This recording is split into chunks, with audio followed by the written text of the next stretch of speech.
Salut à tous, c'est Komi AZ. Aujourd'hui, on va parler d'un film que clairement je n'aime pas et que j'ai même détesté encore plus au deuxième visionnage, mais vous inquiétez pas, j'y viens.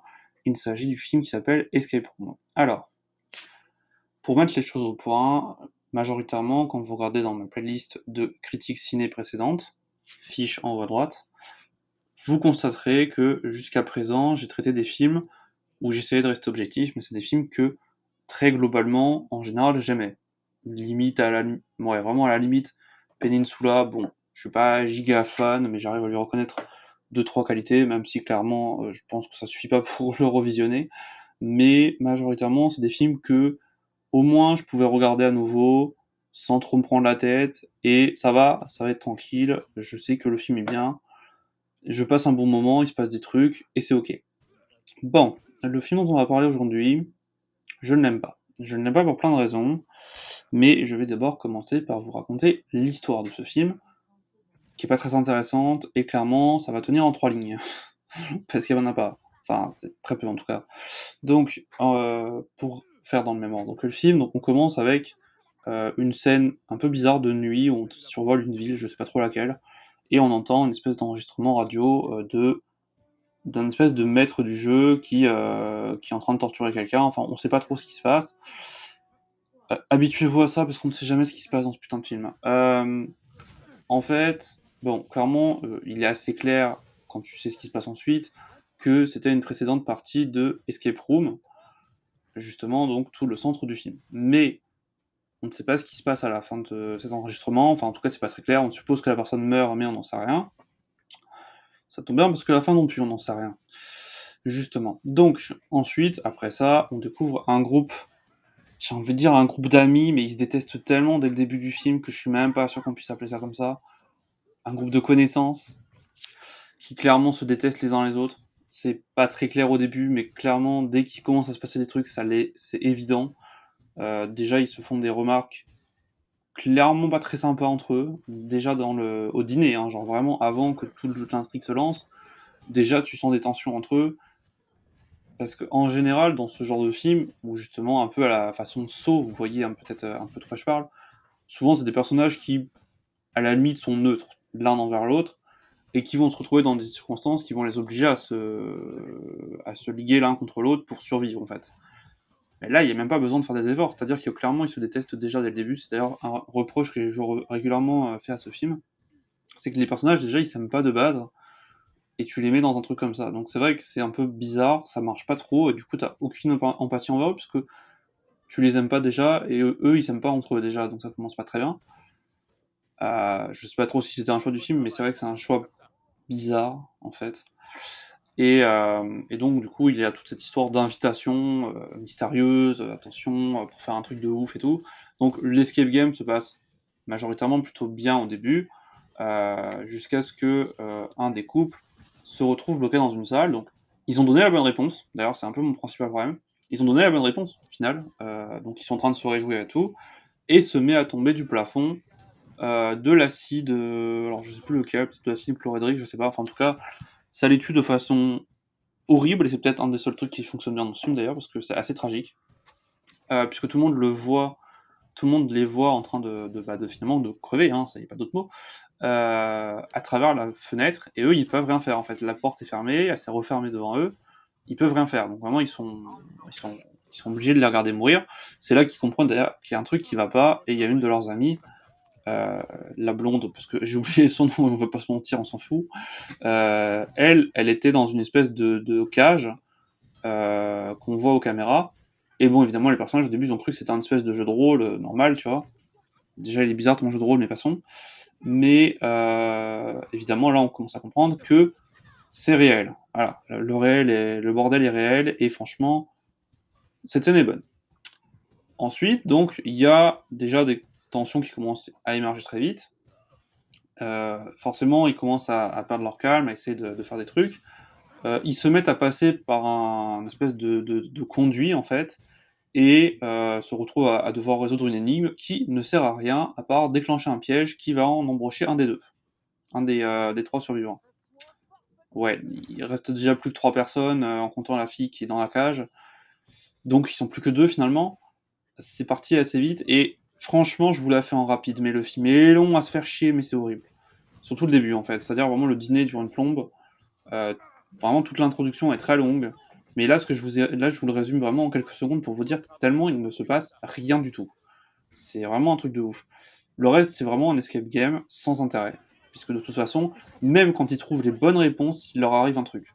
C'est un peu mon principal problème avec ce film, mais j'y reviendrai enfin pour parler d'un autre film que lui j'aime, qui s'appelle justement tout bêtement Escape Game, qui a un peu le même genre de problème à certains moments, mais j'y reviendrai.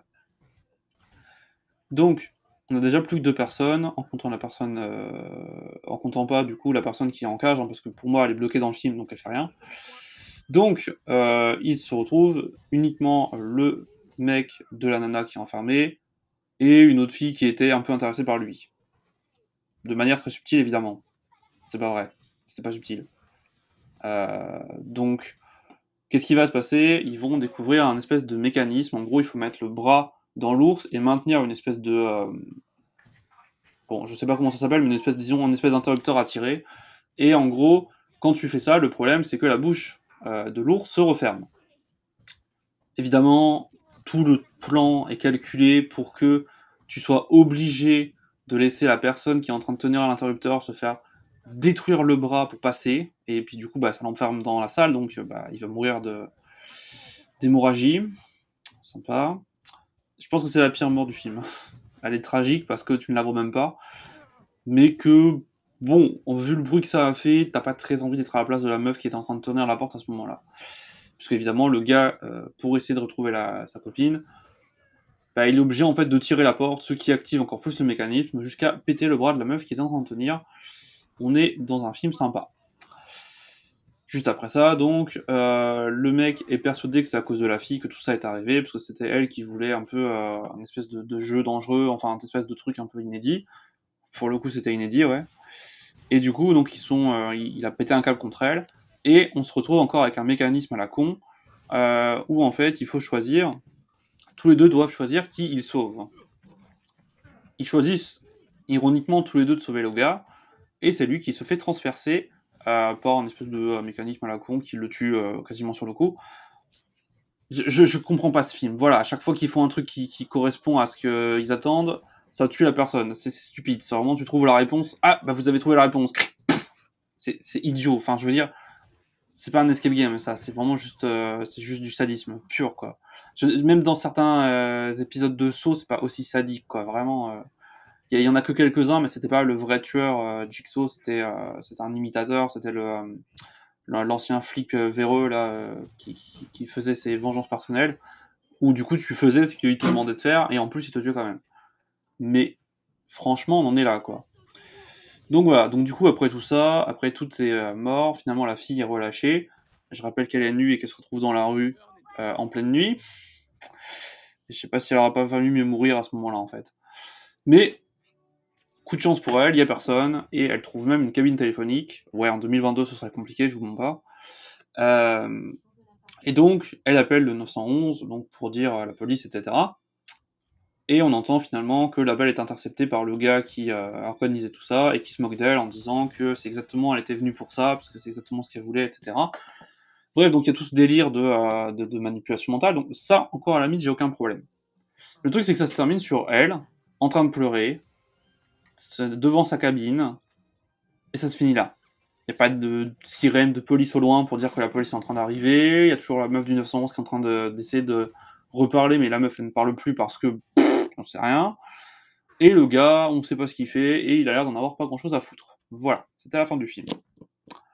Je vous ai parlé souvent de mauvaises fins, ou de fins qui sont pas terribles. Ce film-là atteint quand même un niveau, je trouve, égal ou supérieur à la plateforme. Parce que pour moi, il n'y a pas de fin non plus. C'est vraiment, ça débute au milieu de rien et ça finit au milieu de rien. Tu n'as aucune réponse, ce qui en soi est pas forcément mal, hein, de pas avoir de réponse sur la personne qui fait ça, ça laisse une aura de mystère, admettons. Mais les personnages qu'on a suivis, voilà, ils sont tous morts sauf la meuf, et encore c'est discutable parce que je sais pas ce qui lui arrive. Enfin, c'est vraiment, à la fin du film, tu te dis que t'as perdu 1h30 de ta vie. Peut-être même plus, je crois qu'il est plus long que ça. Mais du coup, en plus, il faudra la prochaine fois que je parle d'un autre film du même réalisateur qui s'appelle #Follow Me. Et croyez-moi, ça vole pas beaucoup plus haut. En fait, c'est plus insidieux parce qu'il a fait une fin, mais cette fin n'a aucun sens. Je serais obligé d'en parler. Vraiment, je serais obligé d'en parler parce que cette fin m'a. J'ai envie de dire qu'elle m'a retourné le cerveau et elle m'a fait détester le film, en fait. Parce qu'elle fait que tout ce qui s'est passé n'était pas réel. Même si ça le semblait. Et même en le sachant, je trouve que ça marche pas. Mais j'y reviendrai plus en détail la prochaine fois. Pourquoi est-ce que j'ai parlé de Escape Game, qui est par contre un film que j'aime beaucoup, et peut-être que j'en parlerai d'ailleurs, mais il y a Escape Game et Escape Game 2, donc il faudra que je parle, parce que je trouve que les deux films sont intéressants à y analyser, même s'il n'y a pas énormément de choses. Mais je trouve qu'ils fonctionnent mieux en termes de personnages, voilà, même s'il y a un gros con dedans, le reste, je trouve que ça fonctionne mieux. Et j'ai dit que j'avais un peu le même problème, c'est que dans Escape Game, il y a... Alors dans Escape Game, il n'y en a qu'une seule, de salle que tu ne peux pas passer, où vraiment elle est destinée à ce qu'il n'y ait qu'une seule personne qui en sorte vivant, et c'est un peu ce qui me dérange, parce que toutes les salles précédentes, il y avait le côté collaboration, essayer de s'entraider, etc., pour en sauver le plus possible, mais tu te retrouves vraiment à une salle où de toute façon, il n'y a qu'un seul vainqueur. C'est un peu ce qui me dérange, et il y a le même problème dans Escape Game 2, évidemment. Enfin, pas exactement, mais il y a un truc qui ressemble beaucoup. Et c'est vrai que c'est un peu ce qui me dérange, parce que par exemple, je vais reprendre l'exemple de Saw. Alors, je ne sais plus dans lequel, si c'est le 6 ou le 7, j'en sais rien. Je crois pas que ce soit le 7, ça doit être le 6. Où en fait, mais peut-être je referai une review des films Saw, même si bon, il y en a 8 plus techniquement Jigsaw, plus techniquement Spiral. J'ai pas très envie de le faire celui-là, mais j'en parlerai peut-être. Où en fait, tu as plusieurs films où tu te rends compte à la fin que si les gens avaient tous collaboré au lieu de s'entretuer, bah, la dernière épreuve aurait été plus facile et ils auraient pu peut-être potentiellement tous survivre. Ça, c'est un truc, c'est une morale que j'aime bien parce que du coup, ça ironise un peu le fait qu'ils ont compris qu'il fallait s'entretuer alors qu'en fait, s'ils avaient réfléchi tous ensemble, peut-être qu'ils auraient compris qu'ils auraient pu survivre ensemble en essayant de juste être malins par rapport au piège. Mais au lieu de ça, ils sont juste entretués, montés les uns contre les autres et bah, finalement, à l'épreuve finale, ils meurent. Donc voilà. C'est à peu près tout ce que j'avais à dire sur ce film. Franchement, ne perdez pas 1h30 de votre vie à le regarder. Je le trouve vraiment pas très intéressant. Le seul truc de bien fait, c'est peut-être les morts, mais je trouve franchement qu'en regarder 1h30 de film pour des morts qui durent 30 secondes, je trouve que ça fait quand même un peu beaucoup, vous m'excuserez. Si j'ai envie de revoir les morts de ces personnages, j'irai le regarder sur YouTube, hein, parce que franchement, bah, elles ont rien de spécial en fait. Enfin, il y a que le premier couple à la limite qui a une mort vraiment dégueulasse et horrible, et là pour le coup ça fonctionne bien. Mais le reste, je suis désolé, mais ça marche pas vraiment, quoi. C'est ouais, c'est pas ouf. Voilà, bah, c'était mon avis sur ce film. J'espère que ça vous a intéressé d'écouter tout ça. Pensez à vous abonner pour les prochaines vidéos, à cliquer sur la petite cloche, à mettre un j'aime si ça vous a plu, et je vous dis à la prochaine, c'était Call Me Z.